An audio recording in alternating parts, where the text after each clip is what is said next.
Болашаққа бағдар рухани жаңғыру. Ұлы даланың жеті қыры мақаласындағы қойылған міндеттерін іске асыру үшін Қазақстан Республикасы Ақпарат және коммуникациялар министрлігінің қолдауымен Қазақ эпос ағарту жобасының тұлпар мініп туалған байқауы республика көлемінде жүзеге асады. Жобада Қобыланды батыр жыры таңдалды. Арнайы жасалған сайт, облыс, қала, аудан, мектеп, ұстаздар мен оқушылардың жыр жаттау деңгейін сандық көрсеткішпен айқындап отырады.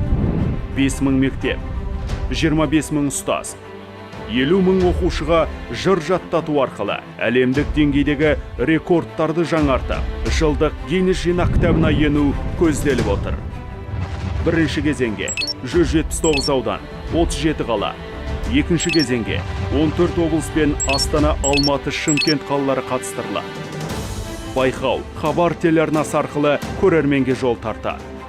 Тағайындалған жүлде қоры: аудандық кезек 150 000 теңге, 100 000 теңге, 50 000 теңге, облыстық кезек 1 миллион теңге, 600 000 теңге, 300 000 теңге көлеміндегі ақшалай сыйлық.